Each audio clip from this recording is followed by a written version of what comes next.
Okay. All right, Pat, what got you into the martial arts? Mainly when I left school, college, I was looking for something to keep me occupied and physically fit, and a challenge, a new challenge. And so I got into that just basically to get in shape and maybe try some kickboxing was what I was looking for originally. And you have an extensive background in collegiate and scholastic wrestling. Could you tell us a little bit about your experience there, how that has filtered into your ultimate fighting skills? I was lucky enough to grow up in Iowa, and everybody there wrestles, even basketball players. So in about first or second grade, I believe it was, I started wrestling and lost every match for about the first 2 or 3 years, and finally got tired of losing and started to come around a little bit. But wrestled freestyle and folk style in high school, and then in college, wrestled for a couple of years in Cedar Rapids, Iowa at Kirkwood College, and then I had some family commitments that I had to take care of, so I had to leave school after that. But the wrestling obviously carries over with balance and control and just the hard work ethic that wrestling gives you of the constant everyday grind. I think carries over well for the fighting. And you brought that transition, those skills, that's into a transition into sport jiu-jitsu. Could you explain how you brought went full circle going from sport jiu-jitsu into the stand-up type fighting? Well, when I originally started martial arts, the reason I think also that I started was to learn stand-up fighting. I felt like I was skilled enough to put somebody on their back if I had to, but I needed to feel that I could stand up and defend myself. But then when I started the Brazilian Jiu-Jitsu, I noticed that a lot of the Brazilian Jiu-Jitsu people were very relaxed and did a lot of things very fluently, and the technique was really nice. And I thought that by putting the wrestling aggressiveness with the submission grappling would really make it almost a new art by putting the balance that a wrestler has and the aggressiveness and the control with the submissions would kind of give it a new twist. And clearly, when you're in these kind of competitions in front of thousands and thousands of people, the pressure, you're literally in the pressure cooker. How do you keep so clear-headed in those kind of situations? Well, I think when you're in a fight, obviously when you first start fighting, it's a new experience. There's a lot of adrenaline, a lot of tension. But over time you learn that it has nothing to do with anger, has nothing to do with disliking your opponent. You're a professional. You get paid to try and entertain the crowd, and obviously you're there to win. But as far as dealing with the pressure of the fight, I just tell myself I'm going to go out and do my best, and what's going to happen is going to happen. As long as I try my best, then I'll be satisfied, and that usually takes the pressure off myself. Though. And before you go into an Ultimate Fighting Championship bout, how many months of preparation does it take for you to feel like you're adequately prepared?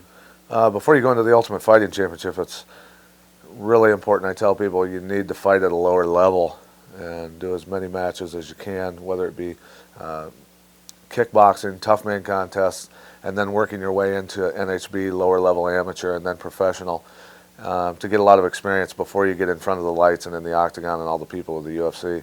A lot of people have made the mistake of just jumping right into the UFC and finding out that it's not quite as easy as they thought it was going to be. In your training tape, you're talking a lot about position, angles, and to the trained eye of a wrestler, we understand that. For many martial artists, they may miss that concept. Could you explain a little bit what those people need to be looking for when you're talking about position and angles? Obviously, when you're on your feet or on the ground, angles are very important to take away the offense of your opponent. If he's not in the position to do any offense, and you are, he's constantly trying to play catch-up, trying to defend, trying to scramble out of positions, and getting a lot more fatigued than you are. You have a lot more scoring opportunities than he does, and that's a really important thing. Just to wear your opponent down and end up winning the match, I think. On the ground, position is everything. If you can keep in a good position to where negating the chances for submissions, you can limit his chances for submissions and limit his chances for striking. If you control position on the ground, you control the fight completely.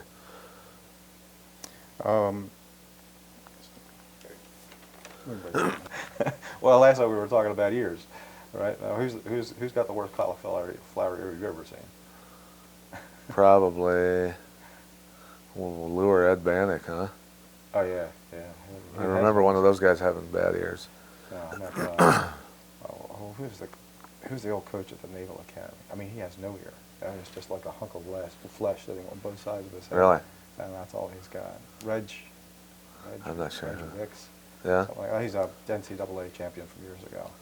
But I also know Ed Perry down at the Naval Academy. And he's a funny guy. He's a great teacher.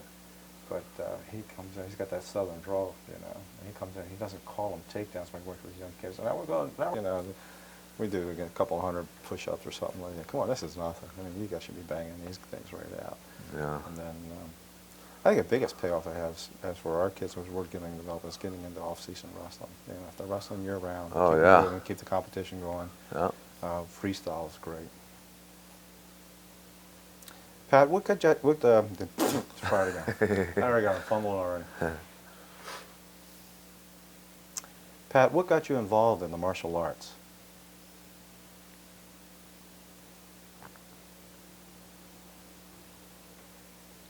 Well, mainly when I left college and didn't have anything to do athletic-wise, I wanted to stay in shape and look for a new challenge and get into some kickboxing, maybe learn a little self-defense, standing up on my feet, and that's really what got me into the martial arts. Is that all right? Pat, we know you have an extensive wrestling background. Could you tell us a little bit about your experience that you had as a developing youngster in the wrestling field?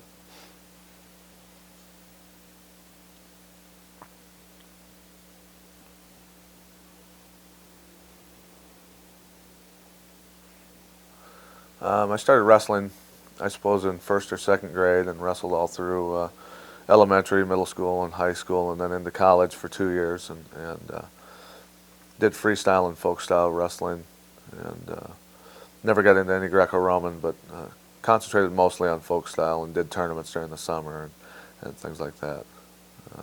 Was basically, wrestling was my whole life when football wasn't going on anyway. Mm-hmm.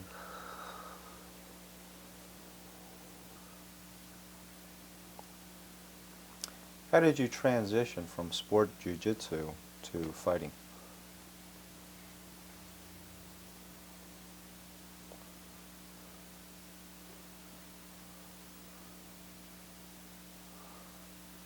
I think mainly having wrestled my whole life without a gi on made me kind of more used to that aspect of it. I did sport jiu-jitsu for quite a while with the gi on. It teaches you better defensive skills and things like that for lapel chokes, and it's a little tougher to get out of arm bars and things with the gi on. But it was much more natural for me to go from the sport jiu-jitsu back to having nothing on, basically. And we practiced a lot, quite a bit of grappling with strikes also, so that's the way we did that, so that we understood what positions we were most prone to get struck, get hit in, and just to stay out of trouble, basically. That's a good answer. Mental preparation is so hard to achieve in the contest that you're in. How do you maintain to a clear head, given the fact that you're going to be in front of all those people facing a very worthy opponent? Okay. What does that say? Preparation. Preparation? Okay. H. Yeah, that's it.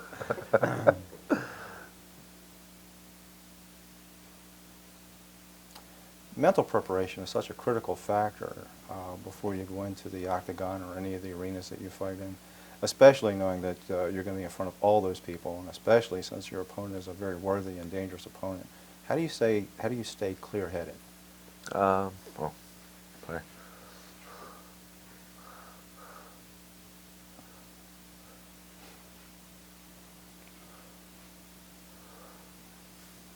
Mainly, now when I go into fights, I'm pretty relaxed because of the experience that I've acquired.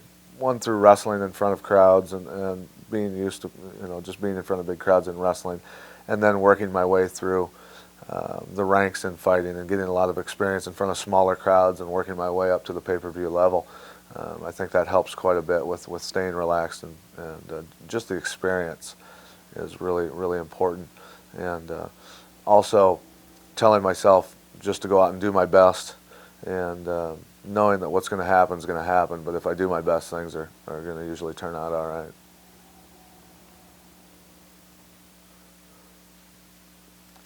Throughout much of your training tape, you're going to be emphasizing the importance of positioning and angles. Could you amplify on what you mean by that so that our viewers can be able to pick that up as they're watching your videos?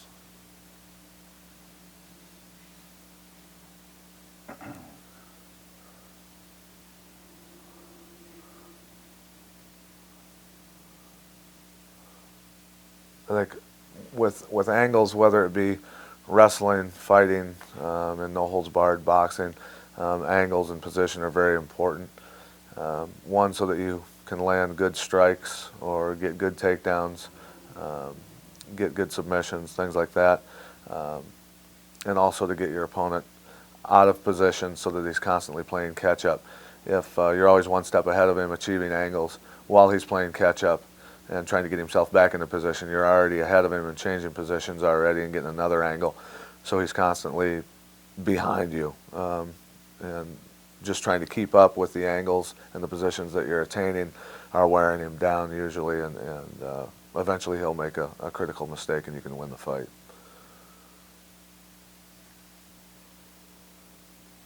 So what you're saying is that there's a tactical advantage, almost like playing chess. And I've heard that comment about a lot of your fights that people have seen. They almost feel like they're watching a chess match.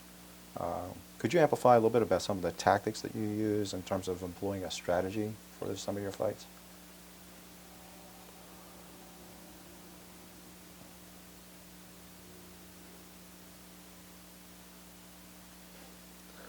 Mainly with me, when I'm trying to achieve an angle or get a position, I'm doing that because I don't want to stand directly in front of somebody who's a good striker, or be in a bad position to get submitted on the ground. I never want to have him in the position where he can do damage to me as much as I can do to him. If I stand directly in front of a good puncher kicker, it's obvious that we have the same ability to damage each other. I don't want that. I want to lessen his ability to do damage to me. So just by simply stepping angles and moving in ways to achieve those situations where he's not got the position to do damage to me, greatly improves my chances of winning the fight. That leads right into our question about the front kicks and side kicks. Oh. Okay.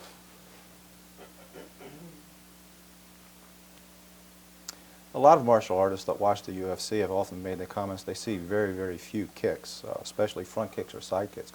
Side kicks, I botched it. Really didn't sound that bad, though. Okay. I thought I lost my voice at the end. Okay. A lot of martial artists that watch the UFC fights often comment that they don't see very many kicks, especially front kicks or side kicks. Could you comment about why we don't see very many kicks?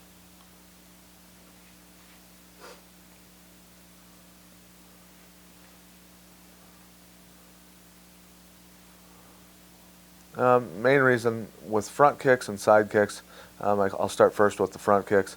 A lot of times what we're trying to do is throw the kicks that'll do the most damage, and a front kick can knock the wind out of your opponent, things like that, but it's a little easier sometimes to grab and get dumped on your back. So it's a kick that, for the energy that I have to use to throw it and the damage potential of throwing it and the possibility of getting dumped on my back because I've thrown it, really there's no reason for me to use it that much. Maybe now and then use it just as a jab just to keep my distance. If I want to take a breather or something, I might throw it. But and with the side kicks, when you turn your body sideways like that with a skilled professional fighter up against you, if I turn my side to my opponent and I throw the side kick, I've automatically given him the angle to do an awful lot of damage to me.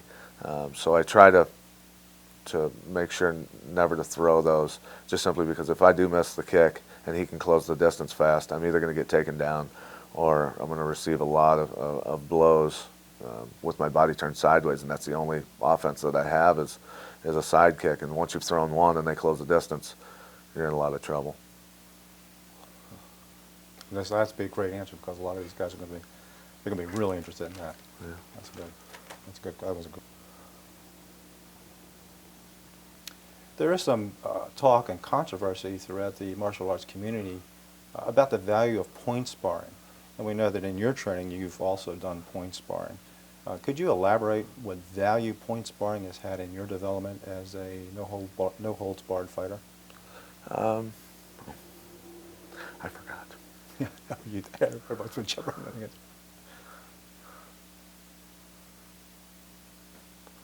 The main things that when I started karate, traditional Okinawan karate, I got into some martial arts tournaments and did some point fighting, and from that I've drawn some good things, but it also teaches some bad habits, I think. Also, the good things that people need to take from it is the speed and agility that you attain from it, being able to get in and get out of your opponent's danger zone without being hit. I think that's an important aspect. Just being able to strike and not get hit is important. The bad things that I see about it, for insurance reasons, obviously tournament directors don't need people getting knocked out, getting jaws broken, and things like that. So a lot of people, the majority of people in point fighting tournaments, never punch through their target, don't kick through their target. They throw a lot of flicking techniques that are just meant to tap and get in and get out. And when you do that too much, that's just, you're used to doing that. So when it comes to self-defense or real fighting, you don't learn to have any power on your techniques. I'm just used to now always punching through my target, always kicking through my target. Everything that I do is always through the target, and that's something that people need to keep in mind when they're point fighting, that point fighting is not for street self-defense or for cage fighting at all. I think the audience would really like that. That's good. How many months of preparation does it take for you to get ready for a no holds barred contest? Turn the damn camera toward me.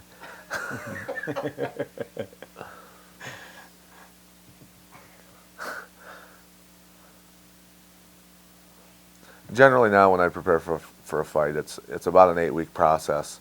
I try to stay in decent shape all the time and work out all the time, but once I sign a contract for a fight, then I start my intense training for about 8 weeks. And it used to be I was fighting quite a bit, usually every month or every 2 weeks at times, so it was just on a whim thing. So I always was having to stay in shape, and that's a little easier to do when you're younger. Now that I'm older, body doesn't heal up quite as easily. I have to take some time between fights, and also taking time between fights also because my opponents are much tougher now. I'm always fighting a world-class fighter, so it's not easy to fight guys, you know, every month. It's really mentally too draining and physically draining to do that. So I try and space them out about every 4 months is when I'll fight now. And you had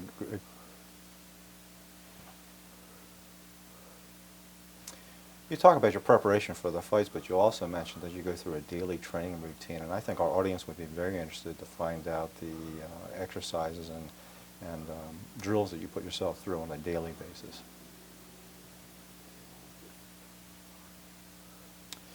You mentioned the preparations you have to go through before you go into the no-holds-barred fighting, but you also mentioned that you do a daily training routine, and I think our audience would be very interested to find out what you do on a daily basis.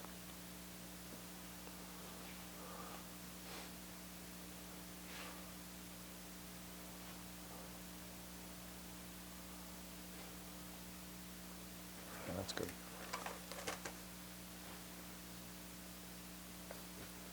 One of the aspects that I saw as you were developing the training tapes was the counters that you use. For example, the roll punch combination and the quick change you do on the counter for a leg kick.